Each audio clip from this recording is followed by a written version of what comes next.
성도님들 명절 잘 보내셨습니까? 네. 오늘은 성령의 9가지 열매 중 세 번째인 화평에 대해서 말씀을 드리려고 하는데요. 우리 성경에서 자주 볼 수 있는 단어죠. 평화, 평안, 평강, 그리고 화평.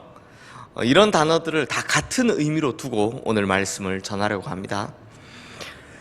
성도님들, 어떻게 하면 지구상에서 전쟁을 소멸시킬 수 있을까라는 주제에 자기 일생을 바친 시카고 대학의 퀸시 라이트라는 교수님이 계십니다. 이분이 쓴 전쟁 연구라는 책에 보면 1480년부터 1941년까지 약 460년 동안 인류는요, 약 400회에 걸친 전쟁을 치렀다라고 합니다.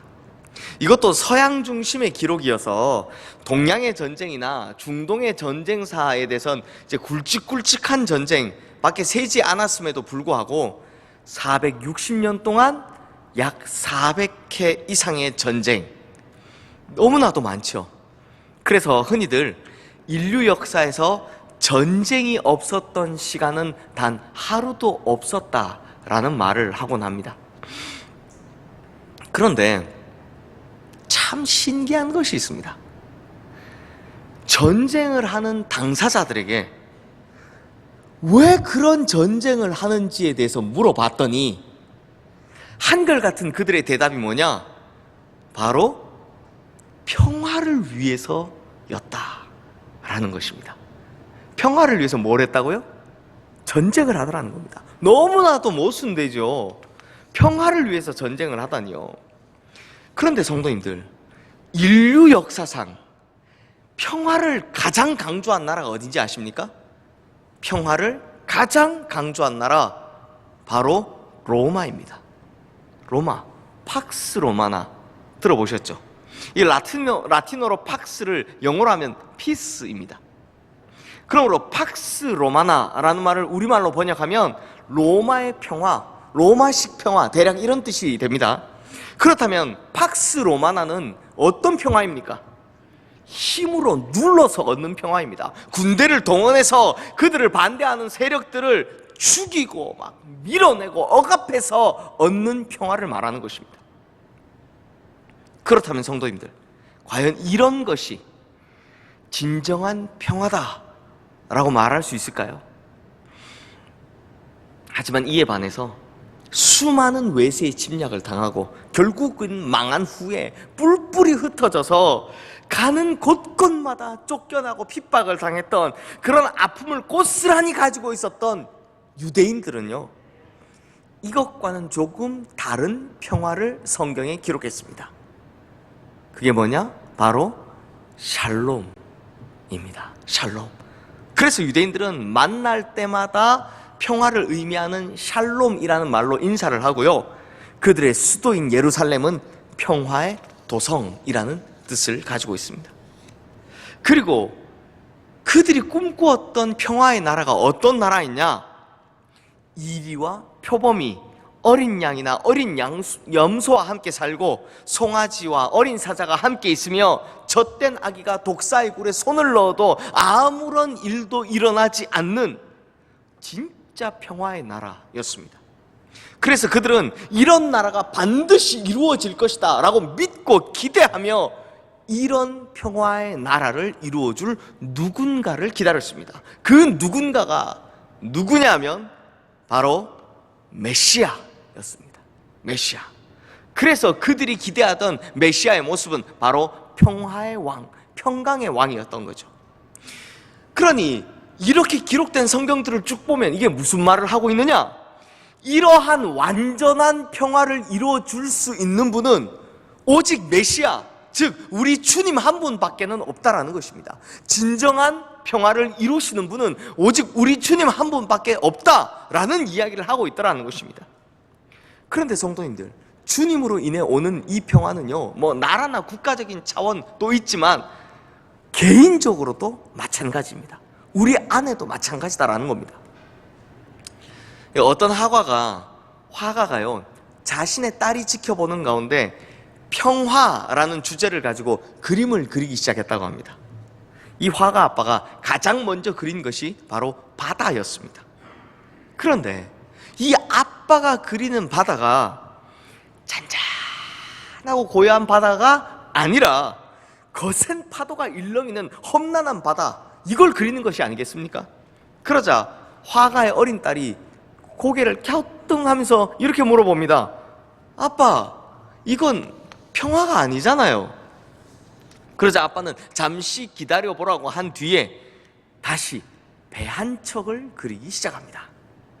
그런데 무서운 파도가 일렁이는 바다 위에 떠 있는 배 역시 금방이라도 뒤집힐 것 같은 막 기울어져 있는 이런 위태로운 모습이었습니다. 그러자 또 딸이 묻습니다. 아빠, 배도 불안하잖아요. 아빠는 조금만 더 기다리라 라고 말하고선 다시 붓을 들어 그림을 그리기 시작합니다. 이번에는 그 기울어진 배에 타고 있는 승객들의 모습을 그렸는데, 놀랍게도 이 승객들의 얼굴이 하나같이 다 평화로운 모습이었습니다. 그래서 또 딸이 이야기합니다. 아빠, 파도도 저렇게 세게 일고 배도 이렇게 막 기울어져 있는데 어떻게 저 사람들은 이렇게 평안해? 그러자 조금만 기다려 라고 대답한 아빠는 배 앞부분에 위치한 선장실을 그리기 시작합니다. 그리고 그 선장실 안에 그 배의 키를 잡고 있는 선장의 모습도 그렸습니다. 그러자 아빠가 그리던 선장의 모습을 가만히 지켜보고 있던 딸이 무릎을 탁 치며 갑자기 소리를 칩니다. 알았다, 알았어. 저 배 안에 있는 사람들이 저렇게 평안한 얼굴을 할 수 있었던 건 예수님께서 키를 잡고 있기 때문이시지. 화가인 아빠가요, 맨 마지막에 배의 키를 잡고 있는 선장의 모습을 그렸는데 그분이 누구셨다고요? 바로 예수님의 모습을 그렸던 겁니다. 그러므로 성도님들, 이 험한 세상 가운데 우리가 기대하는 그 진정한 평화, 평안, 평강, 그리고 화평, 이런 모든 것들은 오로지 주님께로부터만 오는 것입니다. 사랑하는 성도님들, 갈라디아서 5장 22절 말씀에 나오는 화평이라는 말, 즉 성령의 세 번째 열매인 화평을요, 헬라어 원어로 보면 에이레네입니다. 이 에이레네라는 단어는 신약 성경에 쓰여진 거고요, 히브리어, 즉 구약에 쓰인 샬롬과 같은 의미를 내포하고 있는 단어입니다. 그런데 이 단어에는요, 함께하다 혹은 연관되다 라는 이 관계지향적인 뜻이 내포되어 있습니다. 그러니까 이게 무슨 말이냐? 주님과의 관계가 회복된 이들, 즉 주님과의 관계가 올바르고 아름다운 이들에게 이러한 화평이 주어진다라는 것입니다. 실제로 예수님께서 이 땅에 계실 때요, 우리 주님과 관계가 제대로 이루어지는 사람들은 이러한 놀라운 평안을 경험했습니다. 예를 들어 예수님을 찾아와서 값비싼 향유를 부으면서 한평생을 어쩔 수 없이 험한 세월을 살아온 아픔에 눈물로 그 발을 적시고 그 발에 입 맞추었던 여인에게도, 또 12해 동안 혈루병을 앓았음에도 백약이 무효했고 아무에게도 고침받지 못했으며 그 덕에 가진 재산도 다 탕진했을 뿐더러 이제는 사람들 앞에 나설 자신도 없고 나설 수 있는 조건도 안 돼서 그저 예수님 뒤에서 이 옷자락이라도 한번 만져보자고 손을 뻗은 그 여인에게도 예수님께서는 동일하게 내 믿음이 너를 구원하다 했으니 그 다음 뭐라고 하십니까? 평안히 가라 라고 말씀해 주셨습니다. 즉 우리 예수님께서는 자신과의 관계를 회복하는 사람들에게 세상이 줄 수 없던 평화를 선물로 주셨고, 주님과 올바른 관계를 맺은 모든 사람의 인생에 새로운 평화의 장을 열어주셨다는 것입니다. 그러므로 성도님들, 우리 주님과의 관계 회복이 나에게 그리고 이 땅에 이루어지는 모든 평화의 기초다라는 것입니다. 그렇다면 성도님들, 십자가의 이 수직 기둥이 하나님과 우리 사이에 평화가 이루어졌다라는 것을 상징하는 거라면, 그 다음 이 수평 기둥, 이건 뭘 상징하는 겁니까?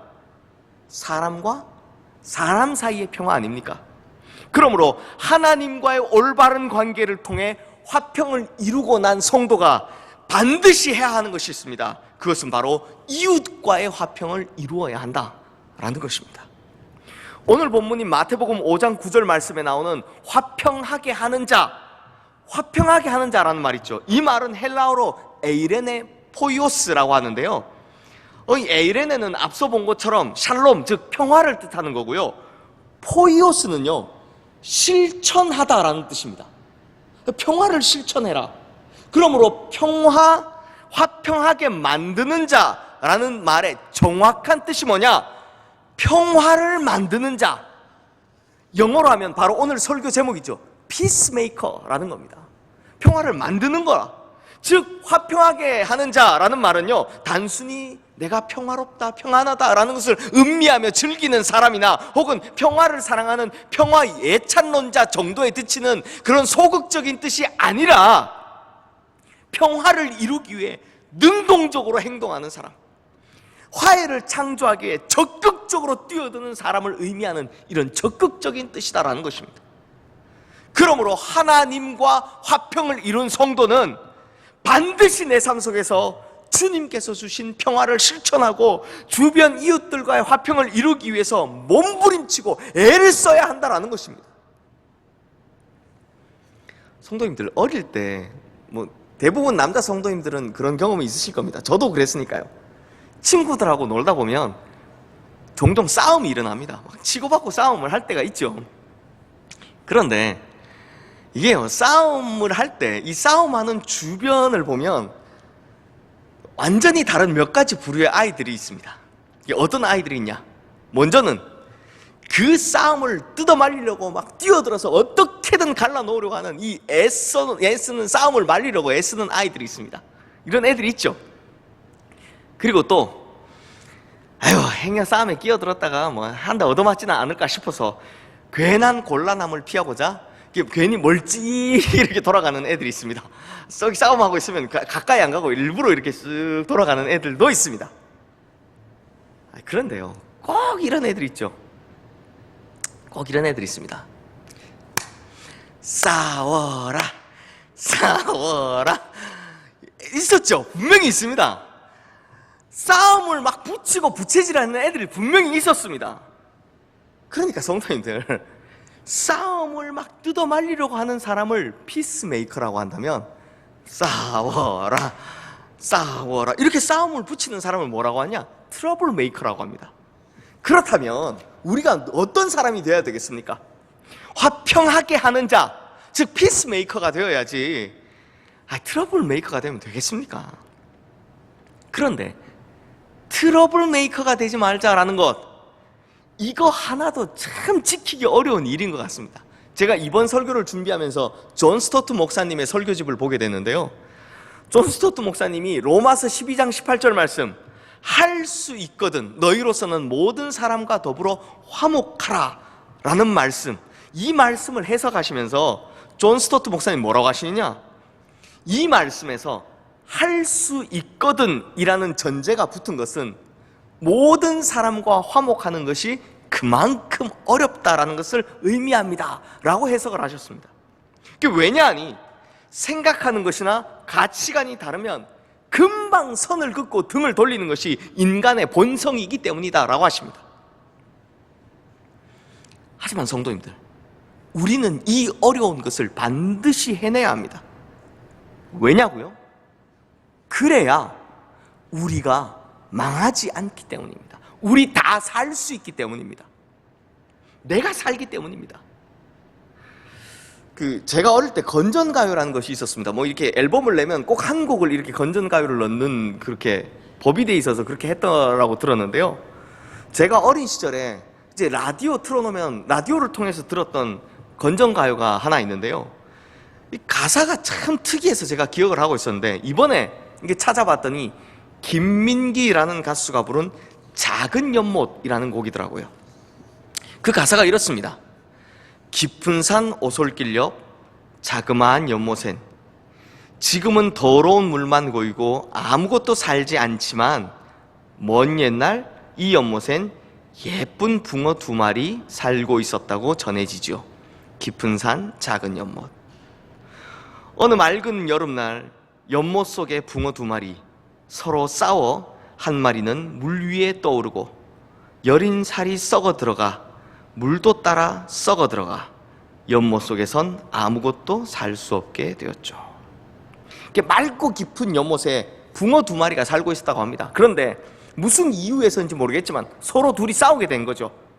결국엔 한 마리는 이기고 다른 한 마리는 죽게 되었습니다. 그런데 뭐가 문제가 됐다고요? 이 죽은 붕어의 살이 썩어 들어가면서 물도 덩달아 썩어 들어갑니다. 그래서 결국 이긴 붕어도 죽고 결국 그 연못엔 아무것도 살 수 없게 되었다. 이런 이야기입니다. 성도님들, 교회 공동체도 마찬가지입니다. 이것이 교회 공동체 법칙입니다. 그래서 같은 교인들끼리는요, 꼭 이런 마음을 가져야 하는 것이죠. 당신이 행복해야 나도 행복해질 수 있습니다. 당신이 불행하면 나도 불행해집니다. 당신이 살아야 나도 살 수 있습니다. 당신이 죽으면 나도 죽습니다. 왜냐하면 우리 모두는 예수 그리스도와 한 몸을 이룬 교회 공동체이기 때문입니다. 당신이 죽으면 나도 죽고 당신이 살면 나도 살고. 그런데 이런 설교를 하면 꼭 나오는 반응이 있습니다. 이건 뭐 실제로 제가 겪었던 일이기도 한데요. 에이 목사님, 아니 그건 뭐 교회 생활 하다 보면 뭐 적당히 갈등도 있고 하지 뭐 어떻게 완벽하게 하나가 됩니까? 이 말을 들었을 때 저도 사실 어느 정도 수긍을 했었습니다. 참 부끄럽게도 일리가 있다라고 생각했습니다. 그런데 성도님들, 과연 우리가 진짜 완벽하게 하나가 될 수 있을까?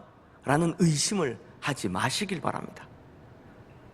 하나님께서 못하실 것이 무엇이 있습니까? 우리는 천지창조도 믿고 동정녀의 몸에서 예수 그리스도가 탄생하신 것도 믿는데 대체 왜 성령님께서 우리가 하나 되게 하신다, 이것은 못 믿는다란 말입니까? 오병이어의 기적도 행하시고 물을 포도주도 만드신, 물을 포도주로 바꾸신 주님이신데 다른 일도 아니고 자기의 자녀들이, 성도들이 하나 되게 하는 일, 이걸 왜 못하시겠습니까? 그러므로 우리는 얼마든지 하나가 될 수 있습니다. 우리에게 하라고 하면 그거 못하지만 성령님께서 하시면 할 수 있는 것입니다. 천지를 만드신 하나님께서, 동정녀의 몸에서 예수 그리스도를 탄생시키신 그 하나님께서 우리로 하나 되게 하실 수 있다라는 것입니다. 아니 더 어려운 것도 하셨는데 이걸 왜 못하신단 말입니까? 하나님이 하시면 할 수 있습니다. 그래서 화평은 성령의 열매인 것입니다. 우리는 그저 성령님께서 하나 되게 하신 것을 힘써 지켜내기만 하면 되는 것입니다. 성도님들, 성경을 한번 보십시오. 성경에 보면요, 하나님께서 안 되는 것을 하라고 명령하신 적 있으십니까? 단 한 번도 없습니다. 하나님께서 말씀하신 것들, 하나님께서 약속하신 것들은요, 결국에는 반드시 모두 다 이루어졌습니다. 그러므로 우리가 주님 안에서 화평을 이루어 하나 될 수 있다는 이것, 우리가 무조건 믿어야 하는 것입니다. 그런데 자꾸 우리 마음속에 네 편 내 편 나눠서 싸우다가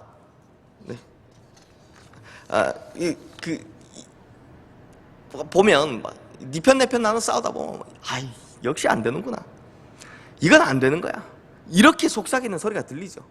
처음에는 막 이런 설교 좀 듣고 나면 열심히 해봐야 되는데 이러다가 조금만 좀 싸우고 나면 또 안 되는구나. 그런데요, 이게 바로 마귀의 속삭임입니다. 이 마귀의 속삭임에 속으시면 안 됩니다. 하나가 되게 하는 일이 성령님의 역사라면 막 갈라놓고 찢어놓고 분쟁하고 하는 이 분열이 바로 마귀의 역사이기 때문입니다. 특히 제일 속지 말아야 하는 것이 뭐냐?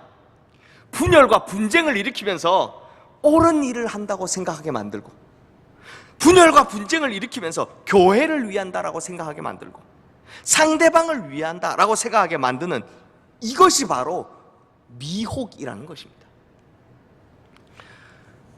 제가 어느 목사님의 글에서 읽은 글인데요, 어느 날 교인들이 막 싸우고 있더랍니다. 그래서 목사님께서 막 달려가서 그 교인들 뜯어말리면서 대체 왜 싸우냐고 물어봤답니다. 그러자 한 장로님이 하시는 말씀이 다 잘해보자고 이러는 거 아닙니까? 라고 말씀하시더랍니다. 그래서 그 목사님이 다음 주 설교의 제목을 뭐라 정하시는지 아십니까? 우리 잘하지 맙시다 였습니다.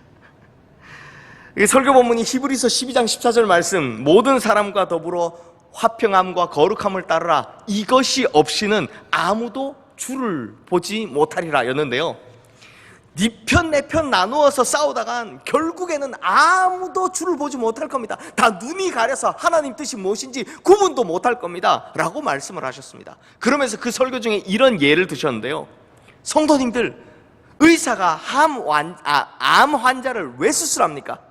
살리기 위해서죠.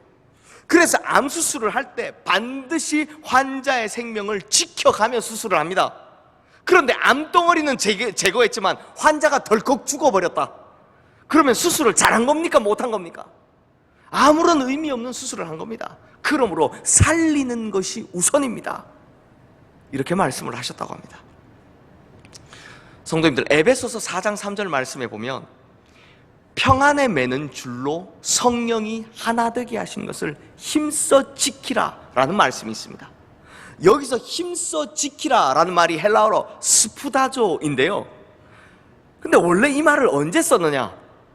우리 성도님들께서도 잘 아시겠지만 로마 시대에는 원형 경기장에서 막 피에 굶주린 이 관중들이 어느 한 사람이 저 아래서 막 피를 흘리며 쓰러져 죽어갈 때까지 막 그걸 검투사들이 싸우는 걸 보면서 좋아하고 막 괴성을 지르는 문화가 있었습니다. 막 죽여라 살려라 막 이걸 막 하면서 소리 지르면서 좋아하는 문화가 있었습니다.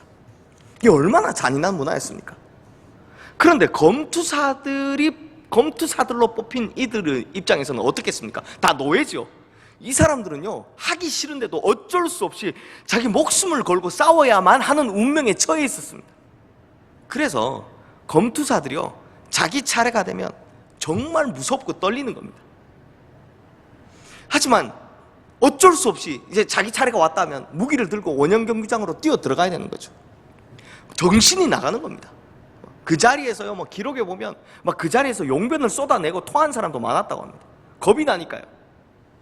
그런데 바로 그때 그 검투사를 훈련시킨 조교가 검투사의 어깨를 딱 붙들고 정신 차리라고 외치는 말이 바로 스푸다조였습니다. 스푸다조, 이 뜻이 뭐냐면요, 네가 죽지 않으려면 죽을 힘을 다해 싸워라 라는 것이었습니다. 네가 죽지 않으려면 죽을 힘을 다해 싸워라. 그러면 그리스도인들은 무엇을 위해 죽을 힘을 다해 싸워야 한다고요?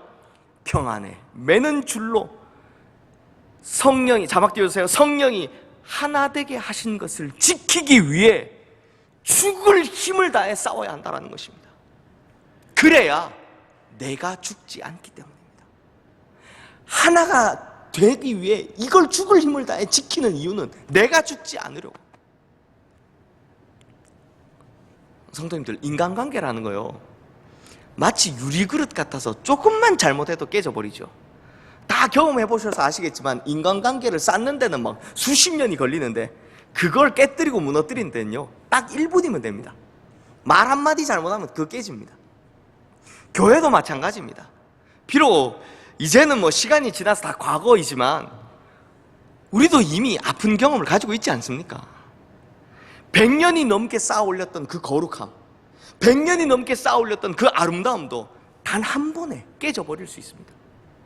그러므로 성도님들, 이제 117주년을 지나서 118년 차를 맞이한 우리 시흥교회가 앞으로의 100년을, 1000년을, 그리고 주님 오실 때까지 이 땅에서 평안히 세워져 있으려면 그 무엇보다도 뭘 해야 하느냐? 성령께서 어렵게 다시 만들어주신 이 하나됨을 목숨을 걸고 지켜야 한다는 것입니다. 이것을 꼭 잊지 마시길 바랍니다.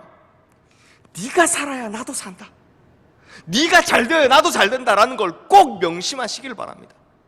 그러기 위해 우리 교회에 화평하게 하는 자, 즉 피스메이커들이 많이 세워지기를 주님의 이름으로 축원합니다. 이제 말씀을 마무리하겠습니다.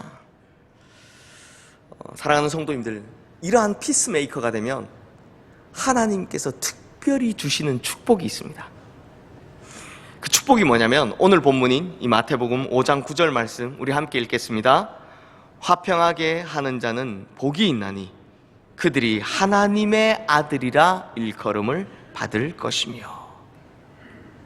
먼저는 피스메이커가 되면 하나님께서 우리를 향하여 너는 참으로 내 아들이로구나, 너 참으로 내 딸이로구나 라고 인정하시며 칭찬하신다라는 것입니다. 이게 얼마나 영광스러운 일인지 아십니까? 성경에 보면 예수님께서 요단강에서 세례를 받고 나오실 때 그때 하늘에서 소리가 들리기를 이는 내 사랑하는 아들이요 내 기뻐하는 자라 라고 하셨습니다. 그러므로 성도님들, 우리가 이 땅에서 화평을 이루어가고 살아간다면 하나님께서도 우리를 이렇게 인정해 주신다는 겁니다. 하늘로부터 소리가 들리는 겁니다. 뭐라고요? 너 과연 내 아들이로구나, 너 과연 내 딸이로구나, 내가 사랑하는 아들이요 내 기뻐하는 딸이로구나 하는 음성이 주님으로부터 우리에게 들려온다라는 것입니다. 실제로 히브리 사상에서는 누구의 성품을 닮았다라고 할 때 그 누구의 아들이라고 불렀다고 합니다. 그러므로 우리의 성품이 주님의 성품을 담고 우리의 얼굴이 주님의 얼굴이 될 때 우리는 하나님의 아들이라 인정을 받게 된다라는 것이죠. 뿐만 아니라 화평하게 하는 자, 피스메이커가 되면 이 세상에서도 우리를 하나님의 아들이다, 하나님의 딸이다 라고 인정해 주게 된다라는 겁니다. 제가 얼마 전에 책에서 원래는 예수를 믿지 않다가 시어머니의 말 한마디 때문에 예수님을 믿게 되었다라고 하는 한 며느리의 간증을 보게 되었습니다. 이 며느리, 이분은요 지금의 남편과 결혼하기 위해서 막상 남편의 부모님에게 허락을 받으려고 하다 보니 사실 이 결혼은 불가능할 것 같다라는 생각이 들었답니다. 왜냐하면 남편 될 사람은 굉장히 잘생기고 또 유능한 데다가 직장도 굉장히 좋은 직장에 다녔다고 합니다. 게다가 연하였다라고 합니다. 그런데 이에 비해서요, 이 부인이 될 사람, 자기 자신은 이미 결혼에 한 번 실패한 두 아이의 엄마였다라고 합니다. 그러니까 전 남편의 아이를 둘이나 가지고 있는 이미 결혼에 한 번 실패한 분이죠. 그러니 어느 부모가 이 결혼을 쉽게 승낙을 하겠습니까? 남편의 어머니가요 기도를 많이 하시는 신실하신 권사님이셨지만 아무리 예수를 잘 믿는 분이다 라고 해도 이 결혼은 허락하기 어려우실 거다라는 생각이 들었답니다. 아니나 다를까 어머니의 반대가 극심하다라는 소식이 들려왔습니다. 실제로 아들이 이런 결혼을 하겠다고 하니까요 그 권사님도 새벽 기도에 나가서 하나님, 이 결혼을 막아주세요. 다른 조건 다 포기하겠습니다. 그러나 적어도 믿음의 배필은 주셔야 하지 않겠습니까? 라고 막 부르짖어 기도했답니다. 그런데 어느 날 주님께서 그 권사님에게 이런 마음을 주시더랍니다. 3명의 영혼을 살리는 일인데 네 마음을 십자가에 못 박을 수는 없겠느냐. 처음에는 무슨 말인지 잘 몰랐는데 생각을 해보니까 이 3명의 영혼이 누굽니까? 그 며느리 될 사람과 전 남편의 아이인 2아이, 이걸 말씀하신 것을 깨달은 겁니다. 그런데요 이 권사님이 어떻게 했냐, 못 들은 척 했답니다. 보통 우리 다 그렇잖아요. 하나님 뜻이 내 마음에 안 들면 다 안 들은 척 하잖아요. 그런데 3명의 영혼을 살리는 일인데 3명의 영혼을 살리는 일인데 이 말이요 계속해서 머리에 맴돌더랍니다. 그래서 결국 최후의 방법을 씁니다. 작정하고 기도원에 올라가서 이제 금식 기도를 시작한 거죠. 도저히 용납할 수 없으니 하나님 뜻을 바꿔달라고 사생결단, 내가 밥 안 먹고 정말 굶어 죽겠다라는 심정으로 올라가서 기도를 한 겁니다. 근데 기도가 되겠습니까? 안 되죠. 그냥 멍하니 앉아있고 막 그러고 했더니 막 그냥 그러고만 있었답니다. 그러다 작정한 금식이 끝나는 마지막 날 하나님께서 이 권사님에게 말씀을 주셨습니다. 나는 너를 구원하기 위해 독생자까지 십자가에 내주었다. 3명의 영혼을 구원하기에 네 마음을 나에게 좀 다오. 그 말씀 앞에서 결국엔 이 권사님이요, 그렇게 하겠다라고 고백하고 나서 정말 펑펑 울면서 그 기도원을 내려왔다라고 합니다. 얼마나 그게 받아들이기 힘들었겠습니까? 이 권사님은 이런 과정을 다 거쳤지만, 근데 이게 그 결혼하겠다라고 하는 여인 입장에서는 이걸 하나도 모르잖아요. 그래서 이 어머니가, 권사님이 이 여인에게 만나자라고 연락을 하더랍니다. 얼마나 두렵고 떨리는지 벌벌 떨면서 그 자리에 나갔답니다. 그런데 첫 만남에서 이 어머니가 한 말이 뭔지 아십니까? 딱 얼굴을 보자마자 한 말. 내가 너를 처음 보는 순간 내 며느리인지 알았다. 내가 너를 처음 본 순간 내 며느리인지 알았다. 그러고는 이 여인을 콕 끌어안아주더랍니다. 이 여인이요, 그 자리에서 놀라 자빠진 거죠. 놀라서 탐복을 했고, 결국 이 모든 과정을 이야기해준 이 시어머니의 간증 덕분에 이 여인은 진짜 예수님을 열심히 믿게 되었다라고 합니다. 이 여인의 그 간증, 그 고백에 의하면 자기를 안아주실 때 그 어머니의 얼굴이요, 예수님의 얼굴로 보였다라고 합니다. 그러므로 성도님들, 우리의 얼굴이 예수님의 얼굴이 되는 가장 대표적인 일이 뭐냐? 바로 화평하게 하는 일입니다. 화평을 만들어가는 거죠. 그렇게 피스메이커가 되면 우리의 성품 역시 예수 그리스도의 성품이라고 우리가 이 세상에 증명하게 되는 것입니다. 그러면 그때 하나님께서는 우리에게 이렇게 축복해 주실 것입니다. 너는 내가 사랑하고 내가 누구보다 기뻐하는 내 아들이고 내 딸이야. 그리고 이 세상도 우리에게 저 사람의 얼굴에는 예수 그리스도의 얼굴이 있습니다 라고 인정해 줄 것입니다. 그러므로 우리 시흥의 모든 성도님들은 사랑할 줄 알고 용서할 줄 알고 용납할 줄 알아. 이 세상에 꼭 필요한 피스메이커, 화평하게 만드는 자가 되어 세상으로부터는 예수 그리스도의 얼굴을 가진 자라 인정을 받고, 하나님으로부터는 내 사랑하는 자요, 내 기뻐하는 아들이고 딸이다 라고 칭찬을 받는 축복된 성도님들 되시기를 주님의 이름으로 축원합니다.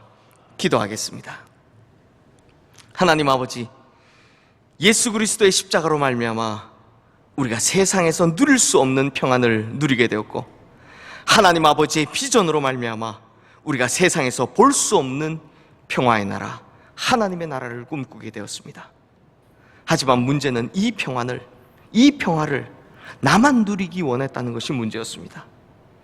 이제 주님의 엄중한 뜻을 받들어 화평하게 만드는 자, 피스메이커가 되려 합니다. 가정에서도, 교회에서도, 직장에서도, 내 삶의 발걸음이 닿는 모든 곳에서 우리는 언제나 피스메이커가 되게 하여 주시옵소서. 용서하게 하시고 사랑하게 하시고 용납하게 하시어 이 세상으로부터 우리의 얼굴이 곧 예수 그리스도의 얼굴이라는 인정을 받게 하시고, 하나님으로부터는 내가 사랑하는 아들이라고, 내가 기뻐하는 딸이라고 칭찬을 받게 되는 축복된 모든 성도님들 되게 하여 주시옵소서. 평화의 근원 되신 우리 주 예수 그리스도의 이름 받들어 기도드리옵나이다. 아멘.